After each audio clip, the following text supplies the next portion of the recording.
Radio Free Skaro!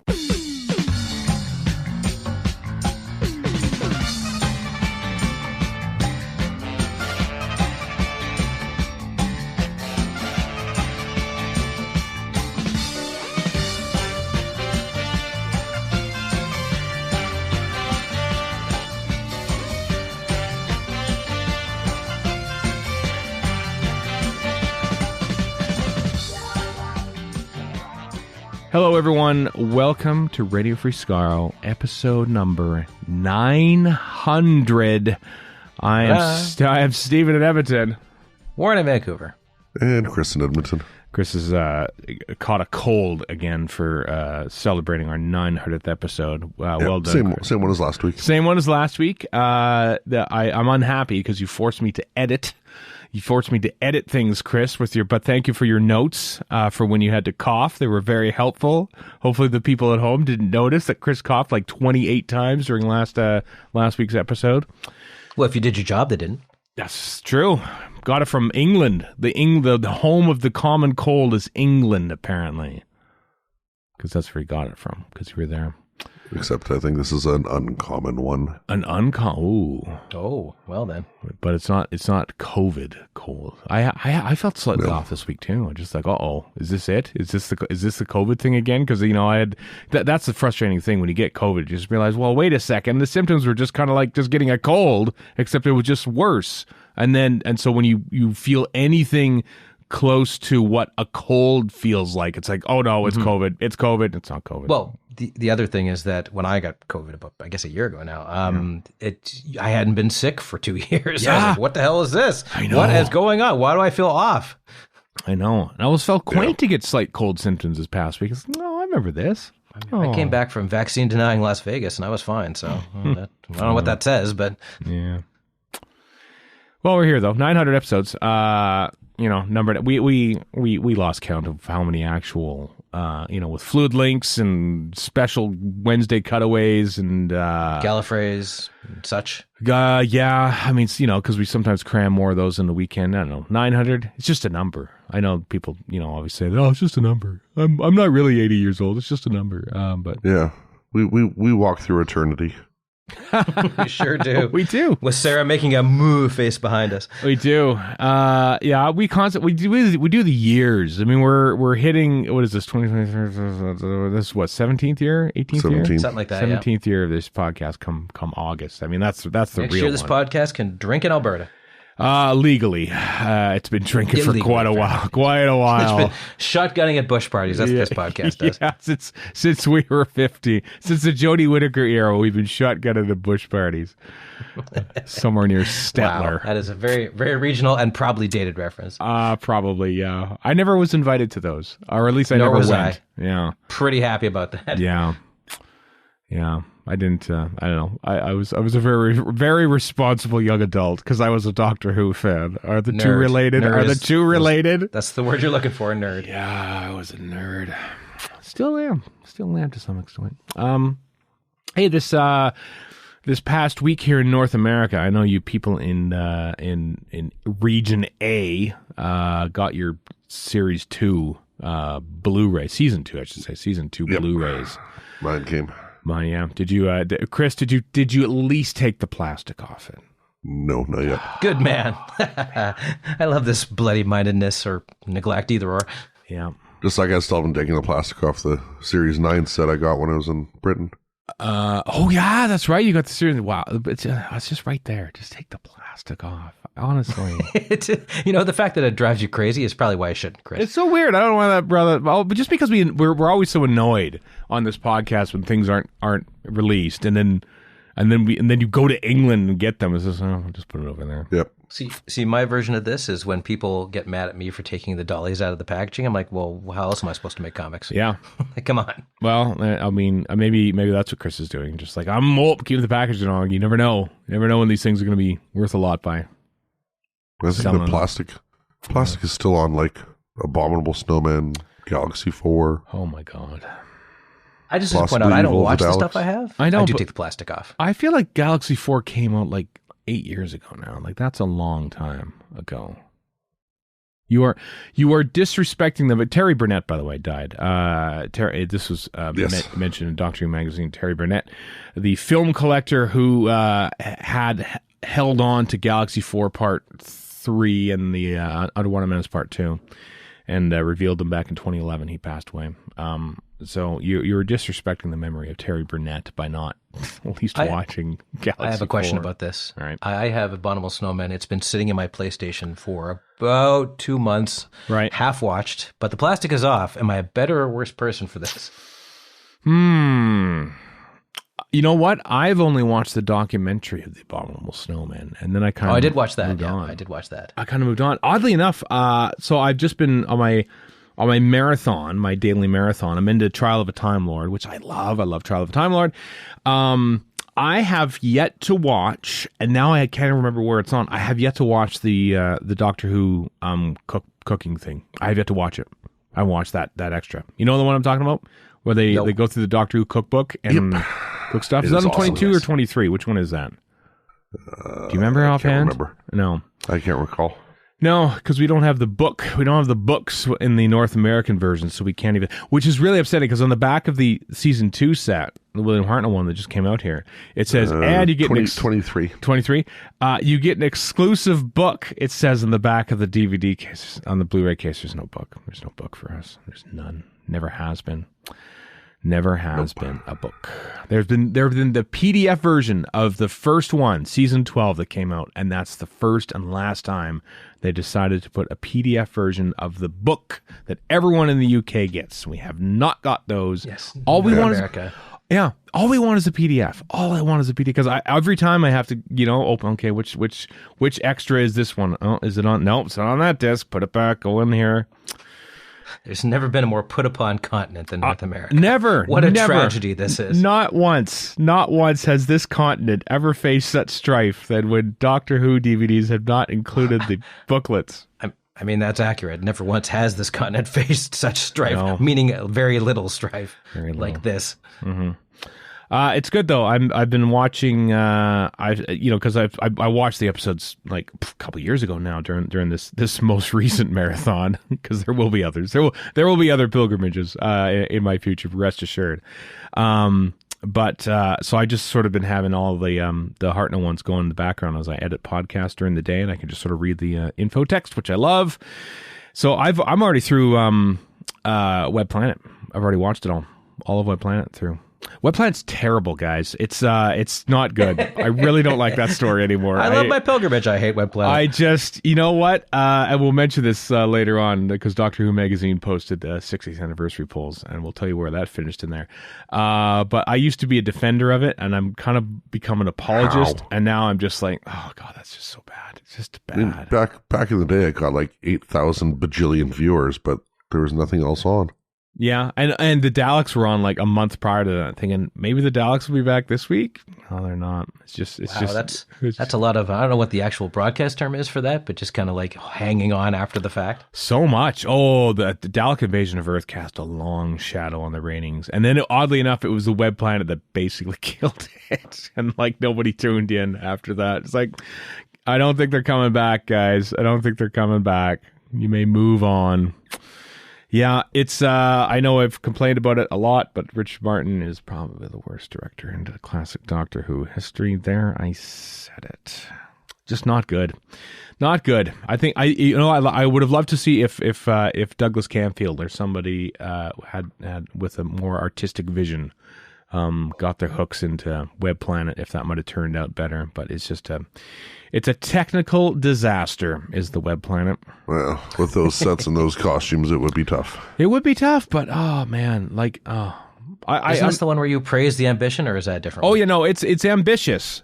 Everyone who's making the show and the costumes and the sets, it's ambitious. And then Richard Martin just basically just like, I don't know, I'm going to put a camera here, act in front of it. And like, there's no movement at all. There's no But there's coherence. Insect movement. There's insect movement by Rosalind de Winter. But it's just, honestly, I want to compile I won't, but a mashup of all the times that basically there's just nothing happening on screen in a Doctor Who episode directed by Richard Martin, because of the camera has, like, no one's got their cue yet. Like, there's a scene in Web Planet where, like, the little grub, the little guy that runs around and shoots things out of his nose, he's just sitting there waiting for his cue for like 2 scenes. They cut back to him, he's still there. And then, but the third time they come in, it's just, oh, and there he goes, and there he goes. Okay, well, we saw him already, so we know he was coming. Bad direction. The thing is, when you ask any casual, or not even casual, but like passing fancy person watching classic Doctor Who, that's the number one complaint. Then nothing's happening. So this has to be extra special if it's that bad for a dedicated nerd like yourself. Yeah, I don't know. It's gone down. It's gone down on my appreciation, but. It's a good set. Otherwise, I'm most happy by the fact that I cleaved 9 DVD cases worth of Doctor Who off of my shelf, and now, for the first time ever on my IKEA shelves, the 80 centimeter wide ones, for the first time ever, the 60s no longer take up one entire shelf. It used to be Unearthly Child all the way to the Lost in Time box set, and now. Pertwee's on there. And even more exciting news for shelf fans, when the Pertwee set comes out in June, it's my whole set of Doctor Who stuff is going to be down to 2 shelves. 2 shelves. That used to be 5 shelves of DVDs. 2 shelves.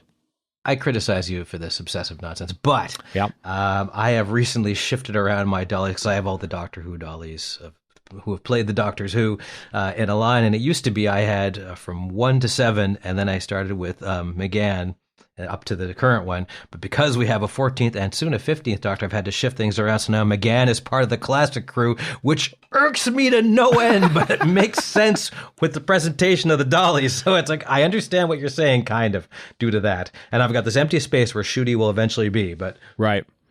McGann's like the middle Doctor now. He's like literally the middle Doctor in around everything. Nobody knows what to make of McGann. Is he classic? Is he new series? He's not. He's in the middle. This is the problem. This is the dolly conundrum I'm facing. Yep. And then there's Chris with his, still unwrapping DVDs just plopped on a shelf, horizontally stacked in random order. He's living the most morally pure life here, I think. A little bit, yeah. Yep. They're just sitting there. There's a certain purity to it, I have to admit. But I don't know. Tell us, okay, folks, contact us on our soon-to-be blue checkmarkless Twitter account on Radio Free Skaro, and with your pictures of your Doctor Who DVD and Blu-ray shelves. How did you spend your 900th episode? We talked about shelves and Why plastic not? wrap. That's what Why we did. not? What a special episode! Listen, to coincide with the release of season 2 here in North America, we're starting our Planet of Giants commentary, which we randomly drew several months ago and decided to just release now because it coincided with the release of that. That's planning, folks. That's celebrating 900 years in style. Planet of the Giants. Sure is. Yeah. Doctor Who magazine 589 came out recently. They have some news and stuff like that. They were busy shooting the Christmas special, folks, back in February. I think they're sort of dovetailing it, because Scott Hancock in his production notes article sort of has, hey, we're shooting the Christmas special, but then he goes on to say, and we've got like Block 3 and Block 4 directors, so they must be doing some stuff early for the Christmas special. They don't, and they do mention the actual term Christmas special quite a few times, just so you know. It's probably a little hint that it might be out at exactly on Christmas. I know they keep saying it's a festive special, but it's Christmas, folks. It's Christmas. So yeah, they've been shooting the Christmas special, and I haven't followed any set reports or anything like that, but I don't recall anyone saying, "Oh, look at this! They're shooting, Santa's in public or something in Cardiff." So I don't know what that Christmas special entails, or maybe they've just been shooting model footage or plates or something like that. So we'll see. We will see. Elsewhere in the Doctor Who magazine article, they talked to the 3 directors of the David Tennant specials. Rachel Talalay, of course, Channing Button, and Tom, I'm blanking on his name, Tom Kingsley, all about directing the specials and stuff like that. There's a very brief excerpt of that interview in the show notes on the Doctor Who webpage. Particularly intrigued by how Rachel Talalay was talking about how they're never going to get it done in time, they did by she said by the last 2 days of her contract, which says to me there's not a lot of TARDIS until the final Tennant episode, or maybe Shudigawa. Yeah, because I remember we were sort of thinking like, why would they? I know it feels like Shudigawa should have his own TARDIS, and the Tennant one is sort of like, we're just here, and and they're not going to shoot much in it. But don't even show the inside, as far as I'm concerned. Yeah, because it's got to refresh at some point, and usually that means it blowing up or something like that. But which obviously didn't happen at the end of that there Power of the Doctor. So. And here's a key sentence. My DP and I were having all these conversations about how to light the wall roundels. Yep, wall roundel supremacy. Yep, Paul Kirkley in the interview said you don't know how happy you've made fans, Doctor Who fans, by using the proper word roundels. Rachel Talalay. It's so stupid. We get excited about circles. What is wrong with us? Well, I mean, honestly, when they called it, Day of the Doctor, and when the doctors say, "Oh, I miss the round things," roundels. God, say the word. No, they have. Rachel Talalay said the word. They're properly roundels. Come on, though. Seeing the classic roundels was pretty great. It was great, but they should have been called roundels and not round things. So this is immediately... Who cares? I'm no longer a fan of the entire Stephen Moffat era now because they didn't call it roundels. Right. Sure, you bet. This is worse than Metebolus, all right? Worse. I want you to have that on a T-shirt. And you should talk about what you got on a T-shirt this week. Well, it's in the laundry right now. I got two Clayton Hickman ones because I wanted 50% off, and so why not? I'll get some more Clayton Hickman Doctor Who shirts. So I got the one from Armageddon Factor. It's the red with the little insignia on it that the Marshal wears. And then I got another one that is the vetoed elephant from Dalek Invasion of Earth, which is funny because you can wear that around. It's like, why do you have an elephant that has vetoed across it? I don't know. Why is it in Doctor Who in the first place? And then the third one I have is the opening caption from Master and Commander of the Far Side of the World. Oceans are now battlefields. Why haven't I got that until now? Yeah. Brilliant. Yep. Expect to see me in that at Gallifrey 1 in 2024. Tickets for which will be going on sale, I think, now that it's April. I think it's things are happening there. Anyway, they also announced some casting news in Doctor Who magazine. Several people in several different roles, including one, Pete McHale, first trans man to be cast in Doctor Who, of course, following on the heels from Yasmin Finney in the Tennant specials, and Bethany Black from Sleep No More, way back in the Moffat era. So that's pretty cool. Cool progressive. I've heard of none of these people, but that's not a surprise. No, I know. I think were they in the Space Pirates? Were they anywhere in the John Nathan Turner era? They weren't. Well, just British actors, so why would I know? Well, unless I watch a lot of British stuff, which I don't. I don't anymore. So, Chris, had you heard of any of the actors mentioned? No. Okay. Nope. Okay, that's fine. That's totally fine. Not a quiz. It's not a quiz or anything. So, I alluded to it earlier. The Doctor Who magazine. So they posted the 60th anniversary poll, and you could rank your instead of doing it in one fell swoop. Maybe they'll do it at the end. Who knows? They've ranked each story by Doctor to be slightly less contentious. Because how can you compare the Web Planet to Sleep No More? They're entirely different beasts, separated by decades. Yeah. Do you have any guesses what the number one rated story of the Hartnell era is, according to this poll? No, I can confirm The Massacre. It's not The Massacre either. You're both wrong. It's the Dalek Invasion of Earth. It's number one. Okay. Yep. It previously finished second in 2014, third in 2009 and 98 when they last did these sort of polls. So, yep. Top five are Dalek Invasion of Earth, Time Meddler, the Daleks' Master Plan, the Aztecs, and the I'm not calling it the Mutants. I'm calling it the Daleks, which had previously been number one. All three previous polls now drops to 5. Well, a couple of these we can't even see. So, I mean... I know, yeah. Marco Polo is 7th, has always been 7th for a 7-part story, which is interesting. But Can you guess what the least popular story was in the William Hartnell? Gunfighters. Web Planet. It was Web Planet. It was 100% the Web Planet. Hovering at third worst for the past 3 polls. It is now supplanted the Space Museum. It is now the worst. It finally took its rightful spot. It did. Space Museum's not bad. Come on. I know. It's not terrible. It's just boring. It's kind of boring. Yeah, they had to cut costs basically because the Web Planet used up all the money, and it shows. And there's a whole bunch of other stories in between there, but we won't go into all that. To tell you what, I haven't even looked at the second Doctor poll. Do you know what was number 1? Do you know what was number 1? The Dominators. The War Games. The War Games is number 1. Yeah, of course, yeah. Yeah, number 1. Tomb of the Cybermen, number 2. Power of the Daleks, nice. number 3. Invasion, number 4. Web of Fear is 5.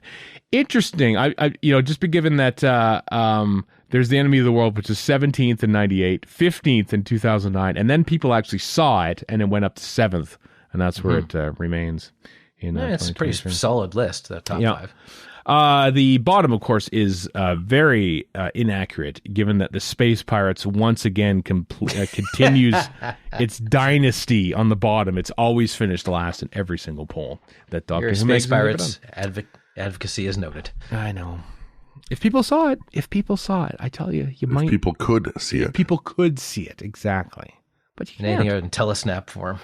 Yeah, it's and there are no telesnaps, so it's impossible to properly experience the space. Reconstructed form, then. How about that? Even then, it's impossible because there are some characters like Dama Sigri in the Space Pirates. There were no pictures taken of him. There are no pictures. We don't know what he looks like in this silly show.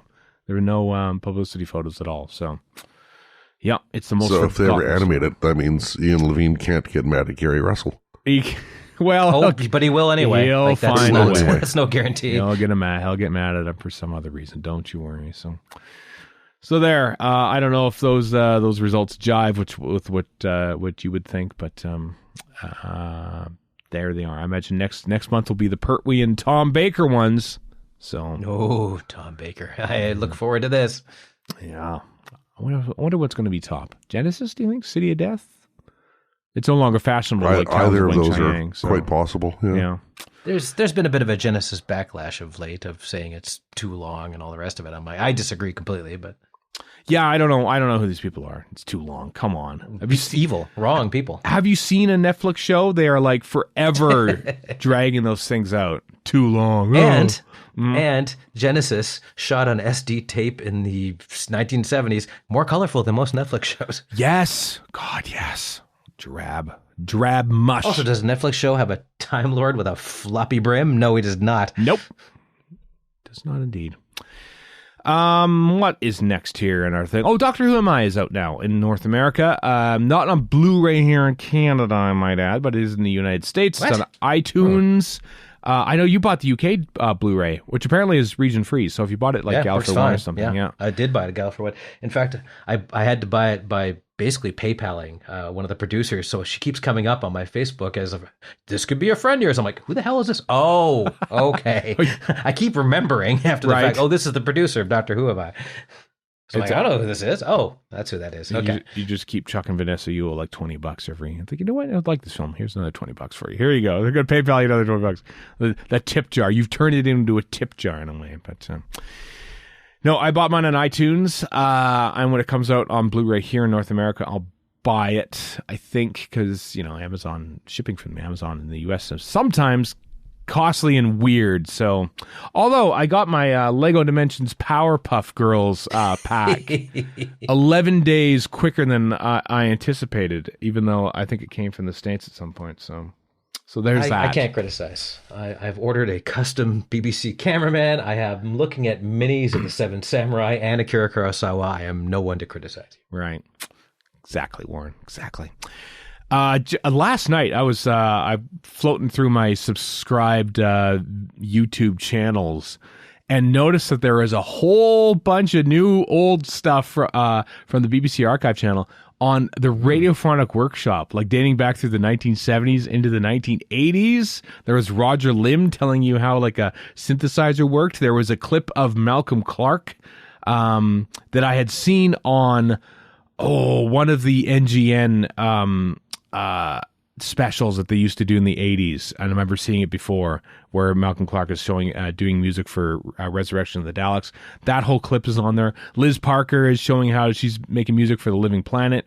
She, of course, did music for Timelash and stuff for Blake Seven and stuff. There's like 7 or 8 radiophonic workshop videos went up on the BBC Archive YouTube channel over the past day or so. So links in the show notes to that whole playlist if you want to watch them all and see how they made funky sounds. Dick Mills is there as well.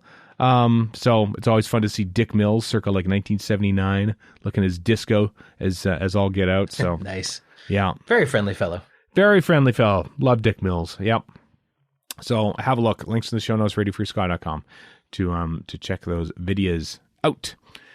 Coming soon from BBC Audio, limited edition vinyl box set of Doctor Who's Serpent Crest, the Tom Baker audio that they put out many moons ago. This is before he ever joined Big Finish properly. Wow. They put out these things. So they're coming out in really nice looking vinyl copies for those of you that collect vinyl. At first I was filled with dread because I thought maybe they were making a Big Finish adventure out of that forgettable guy from Flux. No. Although they may still. Who knows? It's Big Finish. They could very well do that. Oh, I wonder when the when that ticks over, because usually they have to wait for the current era to be over, and technically the Jodie Whittaker era is still current. And so like the second that like David Tennant shows up on screen in a proper episode, Big Finish will like roll out. Yep, here we go. Jodie Whittaker era. Deploy the Carvanista Chronicles. Yeah. And Carvanista Chronicles, both spelled with a K. Yes, they. Oh, I like that. Good work. I didn't know you were pitching ideas for Big Finish there, Warren. That's making up nonsense. That's what I'm doing. Also in audio news, Big Finish. Ronnie takes on the world. Ronnie and meets up with Mrs. Wormwood, as played by Samantha Bond. She, what was from the very first Sarah Jane Adventures episode ever, Invasion of the Bane way back in '07. So they're reunited at long last in Big Finish form. That is coming in May. So there you go. Big Finish spin-offs and stuff like that. Fun. All right, let's look back at before we get on to the Planet of the Giants commentary, which I know you're all waiting for. Let's look back through history from April 2nd to April 8th in the Timelash. Happy birthday. He's no longer with us, of course, but Robert Holmes, born April 2nd, 1926. Doctor Who's greatest writer? I think even Russell T Davies and Chris Chibnall and Stephen Moffat would say the exact same thing. Great. It's a fair assessment, I think. Although you got to give Terrence Dicks his due and proper for being a great craftsman. True. Absolutely true. But good old Bob Holmes. Yeah. So there you go. That happened in 1926. My goodness me. He would have been almost 100 years old had he not died. He only was 60 years old when he died. That is tragic, you know? Tragic. It's kind of actually because he was in hospital in 1986 this time, which means Eric Sayward resigned on April 2nd because of his disagreements with John Nathan Turner about how the ending of the Trial of Time was playing out. So he had enough. So on Robert Holmes' birthday, on his 60th and what would turn out to be last birthday, he said, "Nope, I'm out. Script editor of Doctor Who. Anything else on April 2nd jumping out at you? What do you got there, Warren? 1965, resubmitted versions of Malcolm Hope's Britain 408 AD and The Hidden Planet are rejected, presumably due to communism. What was Britain 408 AD about? Was that about Romans? Not communist. Early communists, the first ever communist thing. Yeah.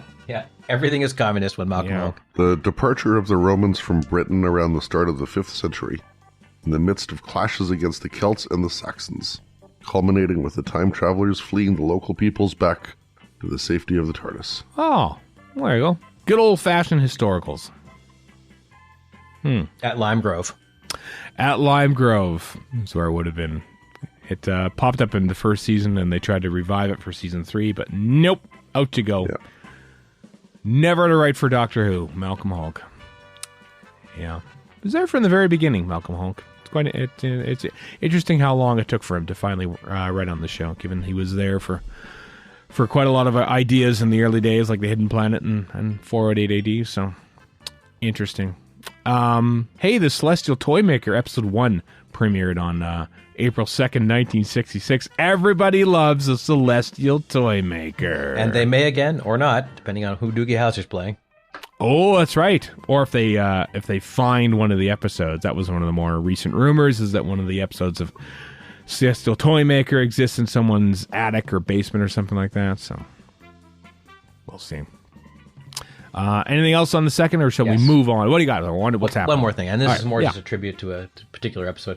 2012, recording of Asylum of the Daleks takes place. A, because of the way they introduced Clara or not, which was brilliant. Yep. And B, because I just remember how mad Chris got because the Kemble Daleks were misrepresented in the wrong armor. Oh, that's which right. Which made me very happy. I remember Or that. amused, actually, is a better way to put it. Yeah. I remember that. That was funny. You were quite I may irate be in those amping days. up your fury here, but Well, one actually I don't know. I think was reflected there at the time. 2012 Chris, I think, was a lot more furious than 2023 Chris. I think it was irritated more news. You could speak for yourself, Chris. I shouldn't be speaking for you. Yeah. Yeah, it's all good. There you go. See, that's 2023, Chris. It's pretty mild. Yeah. I do want to point out that 1977, it was the debut broadcast of The Talons of Weng Chiang, episode 6 on BBC One, the last episode of season 14, the last episode of the Robert Holmes, Philip Hinchcliffe era.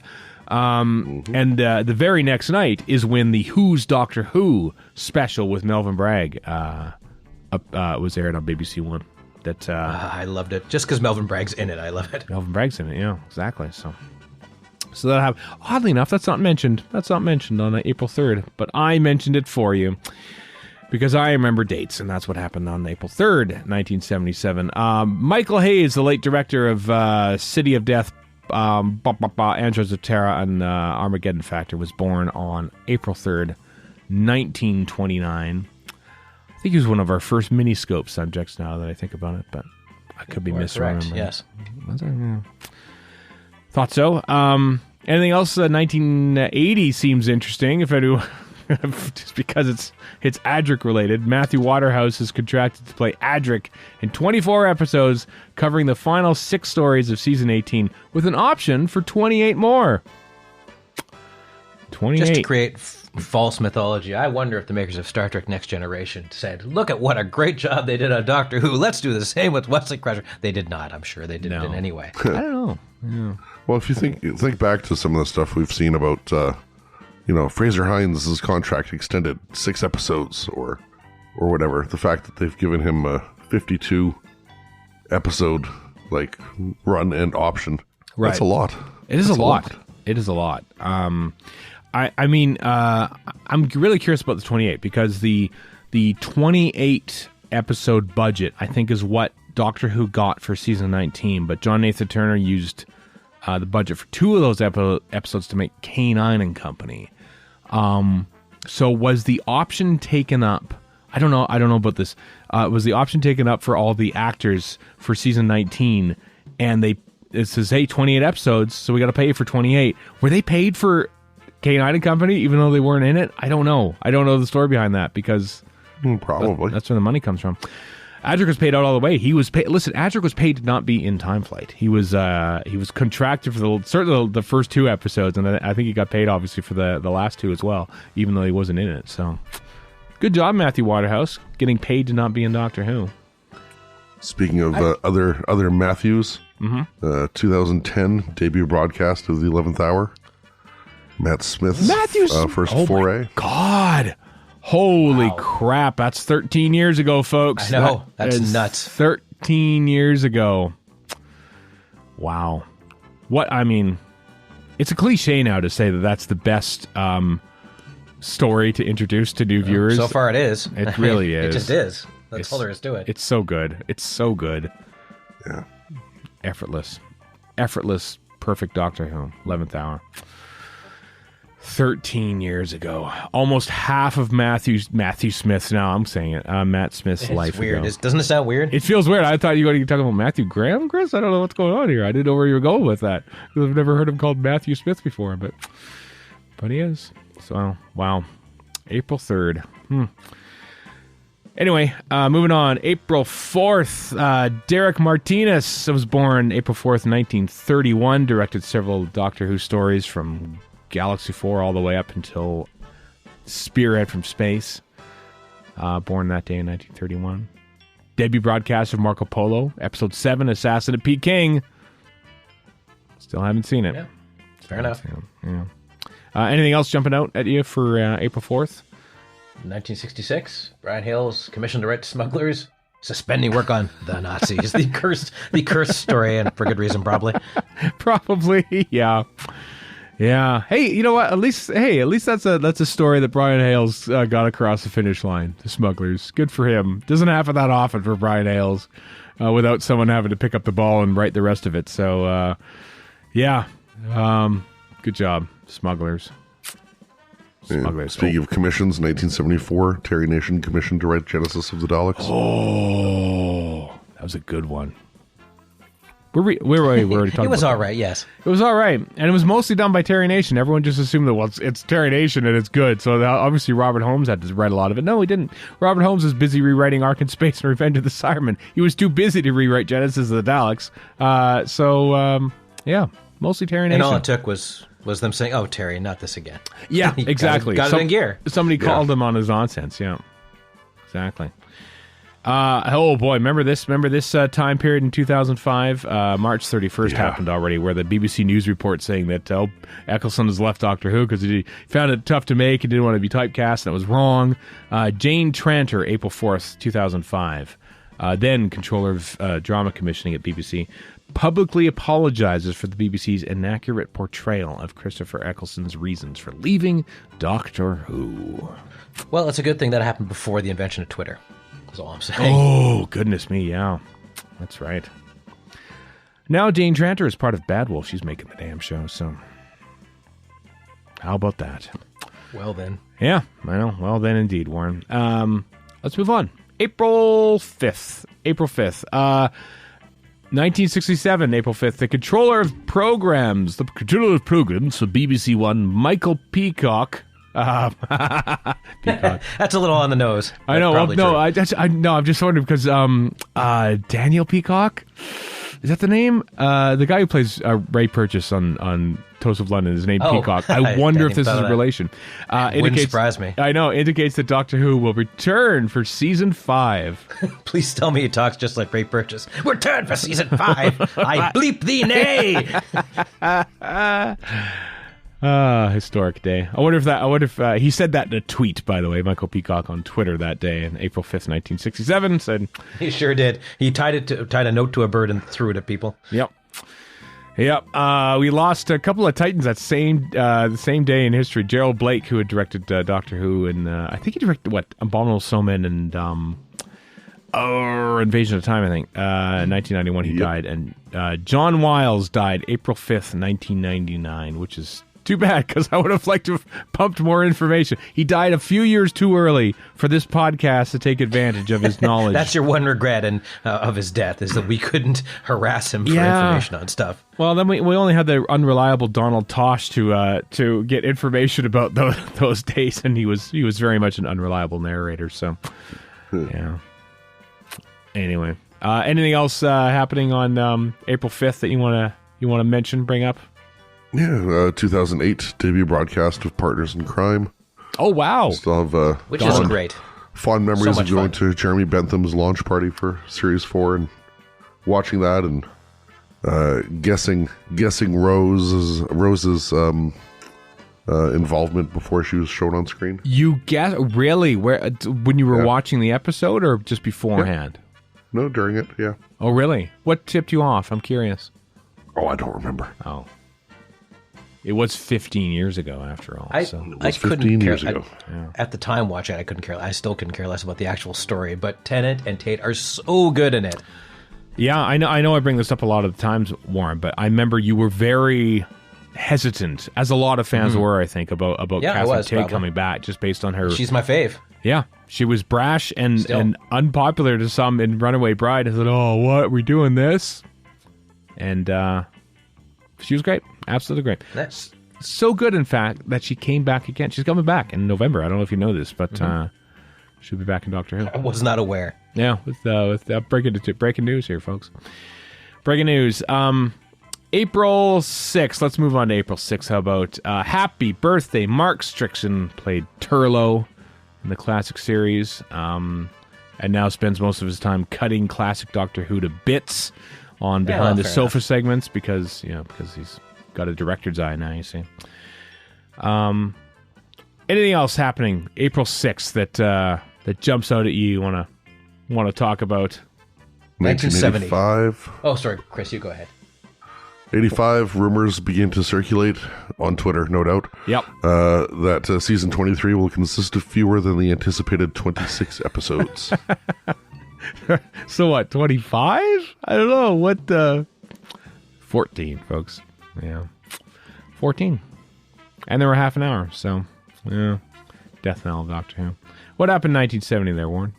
The Gift is rejected, but Bob Baker and Dave Martin are immediately commissioned for a heavily revised storyline, which becomes the Claws of Axos. I mention this because The Gift sounds like a Star Trek TNG episode, which immediately made me think how good the Claws of Axos would be as a Star Trek TNG episode. Can you imagine those guys showing up on the bridge and being all glowy? Better than the Gift. Isn't The Gift that one where Deanna Troi gets impregnated by that? I forgot it actually was a title. It was. It just sounds like a TNG title, doesn't it? It's literally a season 2 episode where and then she has a child that grows up 10 years in the space of a day, and then he leaves, and Deanna Troi cries, and then it ends, and nobody ever mentions it again. Yeah, it's fun to pop back into TNG sometimes and just go, what the hell is going on? Like, I threw on the beginning of All Good Things just for the hell of it, and I'm like, wait a minute, Worf and Deanna Troi are a couple? I completely forgot about this. I know. You know what? I had that in my head as being a major plot point throughout season 7. They mentioned it twice. It's like happens twice, and then they never talk about it again. It's weird. It's weird. Good old TNG. Yes, Chris. Just to throw it out there, because I know how much you love it, Stephen. 2013 debut broadcast of The Rings of Akaton. Rings of Akaton. Man. Has your anger dimmed on this one? No. Okay. No, I don't think it has. I just hope I get an episode at some point here where I have to own up to my pointless anger. I guess the Dun Humble thing might be that. Well, I've said this before. Isn't that mostly McCoy era? Yeah, it's got to be something. No, I'll never buckle on that one. It's I've said this before on the podcast. It's certain episodes annoy me so much because Doctor Who so rarely lets me down that when it does, it just sticks out like a sore thumb. Some people have entire favorite eras. I can count on one hand how many episodes of Doctor Who just really let me down. Rings of Akaton is one of them. So that's why it's like so Beatles songs. Maybe for you. No, I just mean they're mostly good, and there's a couple of hate. Yeah. I know. Yeah, well, like I said, mostly for you. Beatles. Okay. What do they ever do, apart from not being Doctor Who, if you get to season 2 set in North America? Because they're not on there. Yeah, Rings of Akaton. I remember that, which is a shame because we knew people who were sort of semi-involved in the production of that. And I was like, this is bad. Yeah. I don't like this story at all. It's a musical.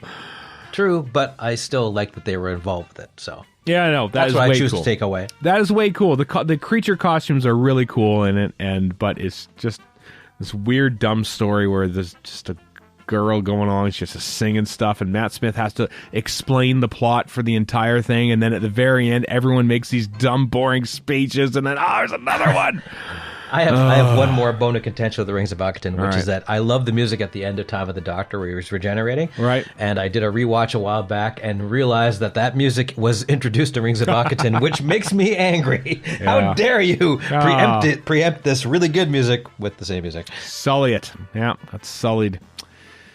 Let's move on then for April 7th, the penultimate day in this week's version of the Timelash. Debut broadcast of Planet of the Daleks episode 1. I only mention this because we on Lazy Doctor Who we're almost a year since we last did an episode, and that was the most recent episode we did. So it's completely killed our enthusiasm to do Lazy Doctor Who, the podcast that my wife Erica and I do.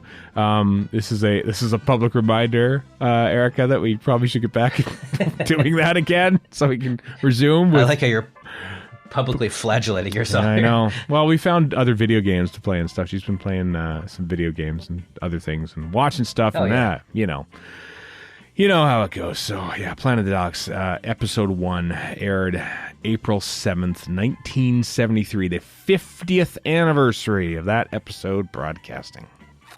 How about that? The most bog standard Dalek episode ever.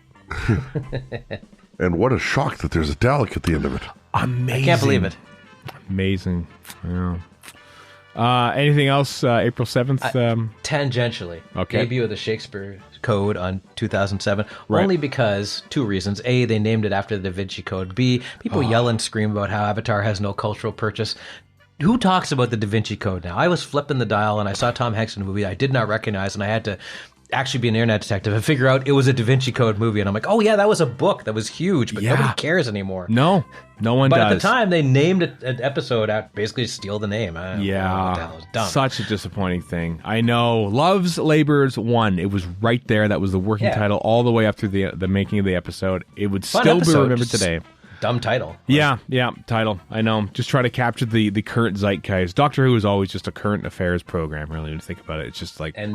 Do you remember, speaking of zeitgeist, all the Harry Potter references in that? Oh my God, yeah. I'd like to forget them. Thank you for different reasons now, but... Well, to be fair, I only know of one. Because somebody told me that the thing... What did they say?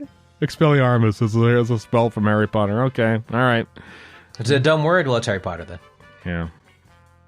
Mostly with actors who were in Harry Potter, too. But which is all of them. All of them. Every single actor was in Harry Potter and Doctor Who at some point. There's a Venn diagram. It's just one big, giant, flat circle of actors who were in both. Let's wrap it up then. April 8th. Happy birthday to the late Lovett Bickford, born April 8th, 1942, directed one Doctor Who story. It was The Ledger Hive that went wildly over budget.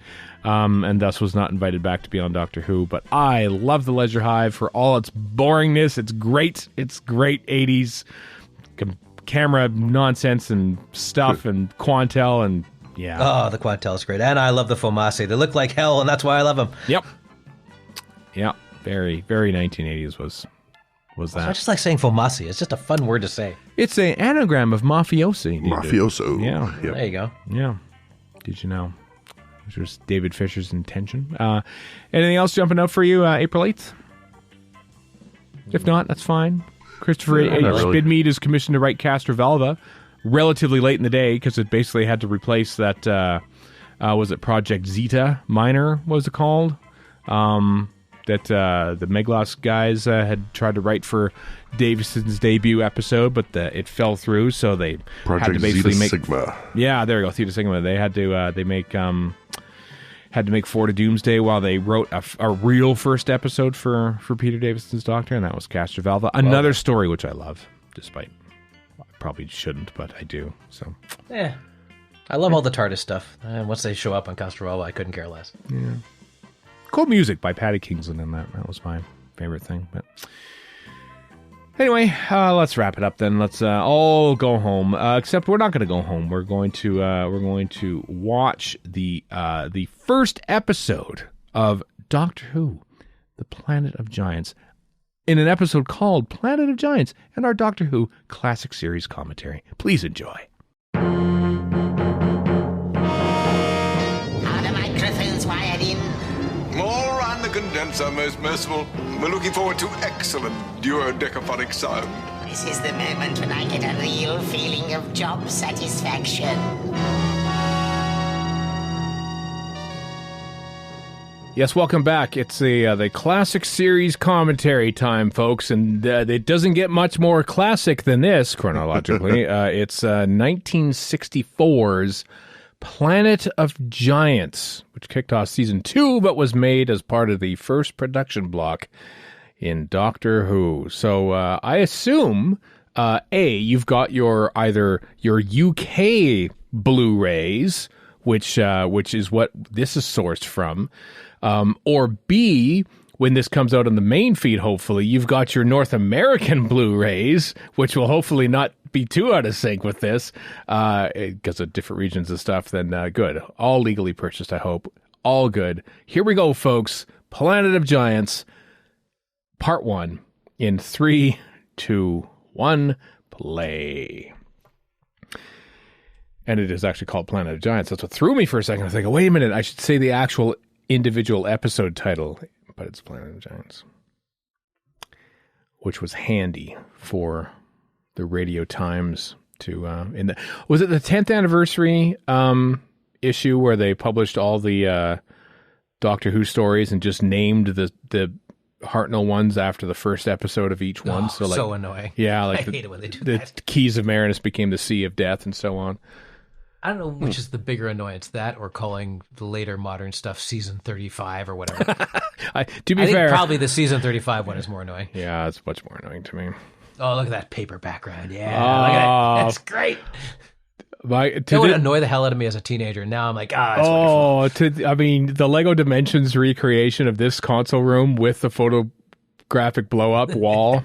Yeah, you know that's a nerd who's working on that. My God, I need to meet that person and buy that person a light beer. If we're doing video game shoutouts in Borderlands 2, I believe, they call out the names of these miners, and all of them are the first 4 Doctors actors' names. Oh, they really? I didn't know that. Oh, yeah, it's just like a little announcement in the background, but they're right. like, miners Pertwee, Hartnell, Troughton, and Baker, please report to section whatever. That sounds like a Leverage. There's tons of Doctor Who references in Leverage. Is there? Yep. Leverage. I was thinking of Severance for a second. No, not Severance, no. I name certain bits of my technology after Doctor Who computers and things. That's right, you do. So my current phone is called Fault Locator. Not Fornicator, which is potentially where the legendary outtake that I don't, but I did have a hard drive that I brought with me to work in 2008 at Electric Playground, where I stored a bunch of our documentary because we needed somewhere else to back it up. And they were looking for it on the network, and they were like, Gala Freyberg, what the hell is this? Freyberg. That's where your stupid documentary is. Now you have to say it out loud. Actually, I mean, I know visually it made sense for your name, Warren, but it might have fueled 1,000 mispronunciations of it because some people call you Warren Frey. Yeah, and it's Warren Frey. Many people, almost everybody does. I haven't even bothered at this point. I don't even bother correcting anybody anymore. Sure, whatever. Who cares? Just spell it right. That's all that matters. Yeah. Surprisingly, people say Shapansky more correctly than not. Unless you're reading out Hugo nominations, in which case it's a problem. But well, it's Glenn Fry. It's not that tough. Right, Glenn Fry. The heat is on. I mean, come on. I mean, who doesn't know that other than most people who are as old Who as doesn't know that 40-year-old song? And then also the Eagles. Come on, Gen Z. Why don't you know about light rock of the 80s? Good old Bill Hartnell there wearing a cloak. Do you remember the I think, was this the last target novelization for William Hartnell? Because it came out with the McCoy the McCoy logo plastered on. Last, if not the last. Like, I want to say like 132. Am I right? Am I right in that? Did I get the number right? The release number right? 132? No, 145. 145. I have two things to say. First of all, I'm really digging Susan's farm look. This is pretty great. It is kind of. That's her own shirt, actually, and I think. Secondly, going with the clothing theme, I think he's actually wearing the cloak that Colin Baker wears later in cold weather, because maybe it's blue. We don't know. It's black and white. It's red. I think it's red. Ah, damn it. He got it in The Reign of Terror, which was made just before this, but at this, we're watching the first episode of Doctor Who after a staggering gap of 6 weeks in between the first season and the second. Oh, I know. How did they cope? I don't know. The gap year was just a rough time. How? Yeah, this was the last Hartnell release. It was. But there was one Troughton release that came after this. Don't tell me. Was it Wheel in Space? Was it? Close. The Space Pirates. Space Pirates. Because that had the McCoy logo on it too. I remember thinking that was so cool because I loved the McCoy logo back in the day. Because I love whatever shiny you put in front of me as long as it's Doctor Who on it. I am a sucker, BBC. I have single-handedly funded about 7% of all of Doctor Who production over the entire lifetime of my fandom with how much money I put into this silly show. Oh, don't even think about it. Don't even think about the Star Wars quotient either, because God knows how much I spent on that. Oh, it's very little. My parents bought most of that. By the time I was done with it, I was buying my own Lego, I think. So thanks, Mom and Dad. DVDs and VHS and Laserdisc and pirate DVDs I got in Thailand of the proper original trilogy, which I've long since lost. Well, this is only the third. Well, by the time this comes out on the regular feed, I will have bought the North American version of this. But I bought the UK version of this because I was impatient. And then I was lucky because the Series 2 UK set has the proper version of the Chase on it with the Beatles on it. That's the only reason it's popular. The proper version of the Chase would be no Chase at all. But that would be silly. So I will have bought this for the third time. I will have bought Planet of Giants 3 times. The amount of money I have spent on Planet of Giants alone would have funded an episode of Planet of Giants. Probably, and then some. Yeah. Everybody is dressed well in this. Even Ian, well, especially Ian, I should say. He's rocking that suit pretty hard, actually. Yeah. He's got a suit on in the next episode, too, Dalek Invasion of Earth. Like, this is back in the day when, like, wearing a suit was normal. You just wore a suit. What do? You wear a suit. You went to get groceries, you wore a suit. Yeah, you don't wear shirts with words on them. You wear a proper suit. Back in the good old days. Shirt with words on them. Yeah. Back in the good old days when we'd wear a suit to the movies or a baseball game. Right? Oh, yeah. No, these are not the good old days. That sucks. I don't want to do that. Yeah. Also have a look at all the crowd. They go, where are all the black people in this photo of everyone at the baseball game? Maybe they just didn't feel like going to the baseball game that day. Well, maybe their suit was at the dry cleaners. Who knows? That must be it. That's got to be it. Giant worm. Can we praise Doctor Who and television in general and maybe even humanity for attempting things that we would never even think of doing with such a budget nowadays? Let's make a story where the Doctor and his companions are shrunk to an inch high and have everything giant, and we can do it in BBC Television Centre on a 6-pence budget. Good job. Good job, crew. It's no Ant-Man versus I was going to say versus the Wasp, which doesn't make a lot of sense. Or does it? You haven't seen the movie yet as we record this. That's true. He could be versus the Wasp as far as I know. Yeah. Recording this back in January, folks, if you're wanting to timestamp all of our references, our dated references here. Maybe we'll just forecast a little bit. Capsules of Paxlovid. Actually, Oops, I swear. Staser time. Yeah. That's that bit from Susan there is basically the camera. She knows as much as the camera knows, when clearly she probably would have seen that ant if she was on set.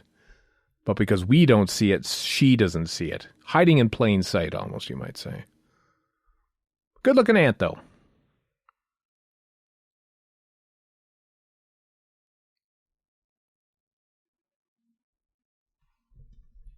Good old Bill Russell.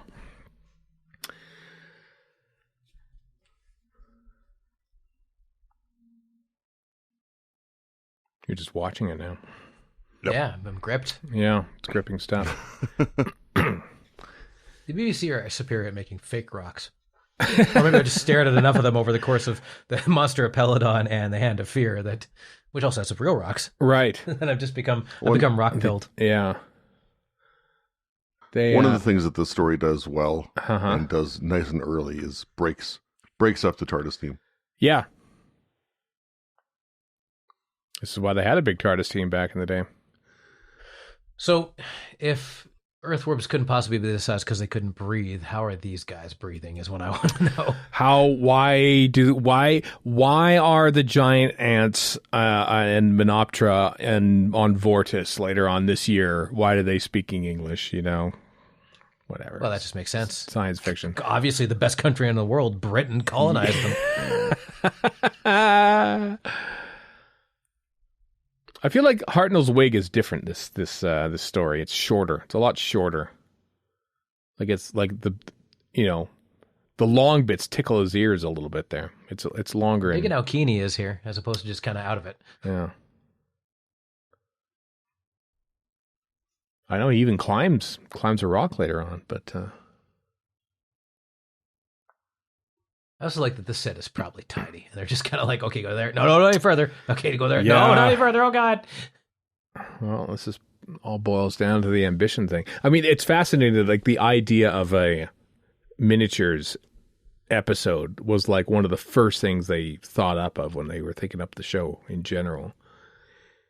And they went through like multiple iterations of it before they finally landed on this. And then they thought it was too boring that they had to chop an episode, 2 episodes into one. Which we'll get to in week 3. You know what we should do? Go inside a Dalek. That's what we're going to do. Yeah. Which they did. They've done miniature episodes since then, that's for sure. Well, I was going to say what are the other ones, but also Invisible Enemy. Invisible Enemy? Go inside themselves. Yeah. Is that it? That's the most notable one. There was Armageddon Factor a little bit. Oh, right. Yeah, good point. Yeah. Into the Dalek, as you said. I think that might be it. Oh, and Planet of Fire, the Master himself. Yeah. Tesselecta. Let's Kill Hitler. Yes. Yeah. Good point. God, get something else, Doctor Who. Come on. Yeah, why are you nicking your own ideas, you idiot?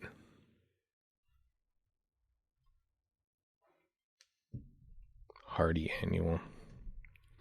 Matchbox. Remember when, probably everyone had matchboxes back in the day because everyone smoked tobacco cigarettes, and that is weirdly something that was around all over the place when I was a kid, along with ashtrays everywhere. Ashtrays, yeah, little, not even like boxes like this, but the little portable. What do you the matchsticks kind of thing? The matchbooks. That's what I mean to say. Yeah. Just whenever I see a 70s movie now and you see an ashtray and you're like, what's that doing? Because you just don't see them anymore. No, we used to make the kids, we used to make them in school. We used to make ashtrays. Like here, make on pottery you're class, not even kidding. Make an ashtray for your parents to smoke. That was the general, oh man. What a weird time we lived in. Yep. You kids. And the other day I was thinking to myself, because I do a lot of reporting on it because I work for a newspaper that writes on the construction company. Now that is a realistic miniature. We talk a lot about asbestos, and I'm like, I guarantee as a child born in 1970, I probably came across asbestos at some point. Probably. How's that going to manifest itself in like 10 years or so? Oh, I know. And being around cigarette smoke and all that. Leaded gas, which I was around for a little bit of. I don't remember that. I do remember unleaded. I mean, it's still called unleaded. Why do they still call it unleaded? Or did we just call it unleaded? Don't they just call it premium now? Maybe, yeah. But I do remember there being leaded gas at various gas stations when I was a kid. So more so in the States. Not back when this was made.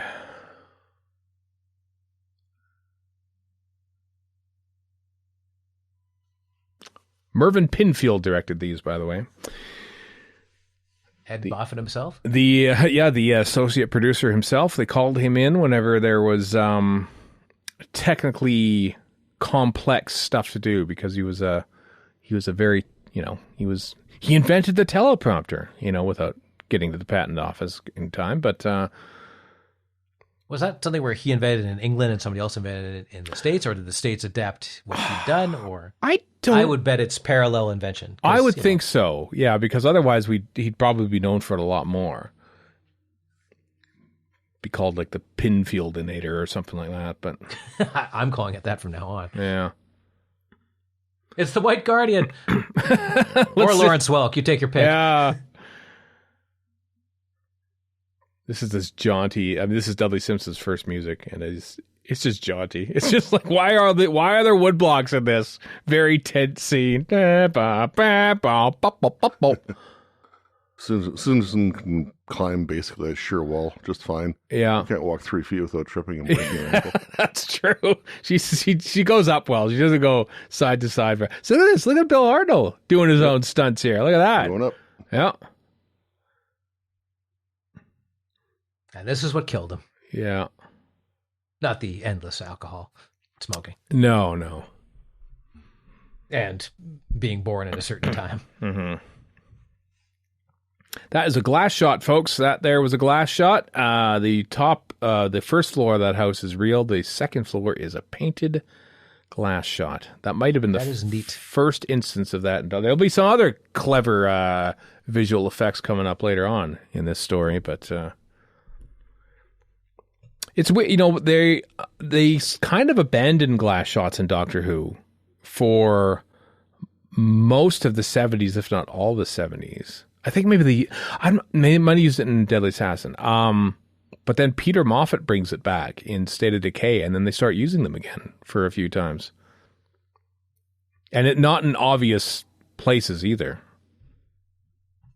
I didn't even, like, there's a glass shot in The Awakening. I remember seeing a behind the scenes thing of and thinking, I had no idea that was a glass shot in The Awakening, outside. When we come to do The Awakening, when we come to do The Awakening, we wouldn't, was that man trying to get the cat to smoke? Yes, he was. Also, you're interrupting vitally important cat content. That's true. Well, the editing of episodes 3 and 4 together actually saves the cat a death, because the cat was supposed to die in the story, and we would have seen it and would have been awful, and it would have been the worst story ever made. But that was one of the parts that got chopped out. So, ooh, the Ministry. Ah, yes. This guy right here, the guy on the right, not him now. We've switched angles here. That guy on the right. Other Walter Matthau. Yep. Was in Who Framed Roger Rabbit. Oh, yeah. He's the studio head, isn't he? Yep. You were not expecting a Who Framed Roger Rabbit connection to Doctor Who, but here we are. You got one. How the hell did I know he was a studio head? I can't believe that. I know. I watched it, I think, soon after we signed up for Disney Plus, well before it became the home of Doctor Who, and we watched Who Framed Roger Rabbit. I hadn't seen it since the 80s or early 90s, and I thought, what? That still holds up. What the hell? Still holds up. I know that's a guy from from Planet of Giants. It is insane just looking at the behind the scenes stuff of how they made that film, because none of that is computer anything. None. Except for computer controlled motion control, I guess. Yep. Other than that, like it's all analog madness. What a stunt. And a lot of it is thinking about how stuff looks in 2.5D. Right. Like, there's an insane amount of thought went into that movie. Which is why nobody to this day gets it right. Even that one from a year ago, the Rescue Rangers one, which is, it's fine. Right. They do a better job than most, but it still isn't as good as Roger Rabbit. Nothing's come close. No, because there's the big scene in the the theater or something, the nightclub, and it would have been easy to have like all the animated characters carry like animated trays of drinks around, but they didn't. They had to film this massive rig where there's like, automated things are holding up these trays of drinks and they animate over it later. God. And the lighting and the quote lighting matches on everything. Like, it's insane. Or the fact that Jessica Rabbit walks around and she's, pushing guys. Oh no, I guess Betty Boop pushes what's his name's mouth back up. But that in and of itself is crazy. But all the interaction with Jessica Rabbit is nuts. All of that stuff is just like, how are they doing this? I mean, I know how they're doing it, but it's crazy. Hard work. That's what they're doing. Yeah. Frame by frame madness.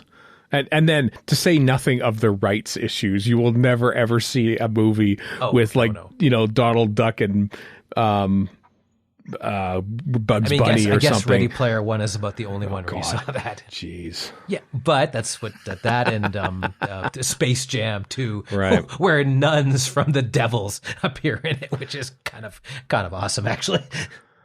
I'll never watch Space Jam Fully Loaded, but I am happy that the nuns from the Devils and the Clockwork Orange guys, for some reason, are in that movie. Because Warner owns the rights, that's why.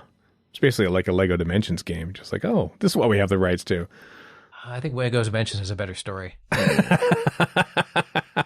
Anything to cram some more toys in that I bought. Chris, how many Lego Dimensions? I just did some reorganizing and sort of like kind of compiled them a little more easily. I bought way too many. Way too many. I bought way too many as well. Yeah. I didn't. No. You suckered into it. You kind of had to a point because of all the various abilities you had to make sure you had. Yep. And then, but then you buy the ones you want, and maybe they're duplicate abilities or something, or just the timing of when they came out, because they stagger the releases quite significantly in a lot of cases. And then they discontinued it, and you can get them for pretty cheap. the impulse buying option at a home sense or Winners or Marshalls, and I think, well, that's How can you? Well, you could. I padded my collection a little bit then. Oh, bought the Ghostbusters 2016 version. Yeah, I got all that back in the day. Yeah. I can't be too morally superior. I've done some really stupid stuff in Grand Theft Auto to get pretend nonsense. Like, right. Like there's a thing where you can get this revolver in Red Dead Redemption 2 if you do enough shooting in GTA because they're from the same company. Right. I did all that. I got the revolver, but I have Red Dead Redemption on my PlayStation and I have GTA on my Xbox, so I don't think those two cross over. So I'm like, I put all that work in and I'm not getting this gun. Damn it. You might. I think you still might.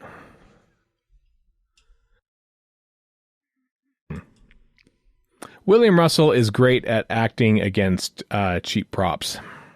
This is what I've learned about watching him in Doctor Who. He's just a titan. Never had to do this again, I bet. Never had to climb out of a giant matchbox. There. Now this shot is... Oh, nice. Basically, they're shooting it through... There's a slide of the dead guy, and it's being projected onto the viewfinder, I think, with a like half-slivered mirror is what they called it. So it's basically a mirror that's sort of angled up, and then they kind of like a teleprompter, actually, and how you look at that. And then they shoot the rest of the action on black drapes. So it's not like a double exposure or something like that. It looks like an Andy Warhol movie. It kind of does. Like, just have him stand there for 10 hours. Yeah. I mean, they shot it on film. They didn't do it on live on video, but... Well, neither did Andy Warhol. No, that is a cat. Little kitty cat. That just thought I'd narrate that. Oh, what a good old convenient place. Cat's like, I'm going to eat that guy's eyes because that's what we do, cats. Mm-hmm. Are you sure he's dead? Yes, there's a waterfall of blood coming out of the wound. Like, how are they not drowned? We should probably run away from. Yeah, they should have drowned in blood at this point, but...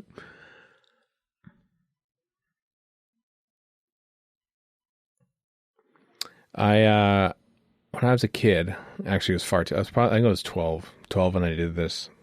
We were somewhere and I decided, let's see what happens when you put black ants and red ants together in this little plastic cup I had. And I had a plastic cup and I put some red ants and black ants in there and I put them in the thing and I left it there and covered it up or something like that. And at first they were just sort of trying to get out and stuff. And then I left it there and I said, oh yeah, the ants, I forgot about that. And I went back the next day and they had it was carnage. It was carnage, and I feel bad about it to this day. I have an ant carnage tale, which I'll wait till the next day. On that cliffhanger note, I didn't do it though; as a relative of mine. But right. Stay tuned next week to see what Warren did to the ants. This atrocity! I did nothing to the ants. I did witness the atrocity and did nothing about it. But. Yeah. Well, there we go. That was part one of Serial J, Planet of Giants. Everyone, hope you enjoyed that. We almost referenced it a couple times, but next week it's, of course, Planet of Giants Part 2, Dangerous Journey. So join us for that, won't you? Until next time, I am Stephen in Edmonton. Warren in Vancouver. And Chris in Edmonton. So long for now.